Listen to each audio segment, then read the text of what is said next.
Ayan, so bago po tayo umuwi, update po muna tayo sa ating mga gulay. So dito po sa mga ampalaya natin meron ng mga bunga at meron na pong bunga din yung mga pipino natin. So ito po oh. Ayan po yung ating master teacher, si Sir Gilbert. Yan po yung nangangasiwa po sa ating garden. Yan sa likod. So ito po yung mga bunga ng ating pipino. Ito. Oh. Alright. Yan oh. Isa. Tapos meron pa po doon. Ayun. Malaki-laki na to. Dalawa.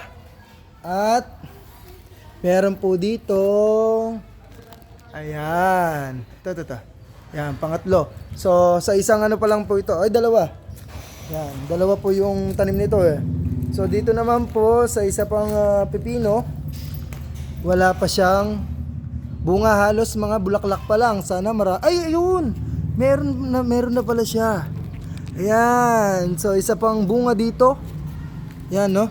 Isa. Baka meron pa. Tingnan natin. Ayan. So wala na. So halos mga bulaklak na lang. Sana dumami yung mga bunga nito para hayahay ang buhay, no? So ito naman medyo hindi pa lumalaki. Konti pa. Marami kasing mga insekto, oh. No? Dapat dito pinapatay eh. So dito naman po sa ating mga ampalaya, meron na rin po siyang bunga. Ito. Yan. So nakikita niyo po yan. Yan yung isang bunga. Meron pa po dito sa ilalim. Ayun. Ayun siya. Ayan oh. Oh, diba? Asan? Yan. So dalawa. Alam ko tatlo to eh. Ayun. So ito pa siya. Pangatlo. So tatlong bunga pa lang. Yan. Sana mamulaklak pa at dumami rin yung bunga. Tapos ito po yung kalabasa. Magkasama po kasi sila. Tingnan nyo naman kung gaano kalapad yung mga dahon nito. Oh. Ayan oh. So sana dumami pa.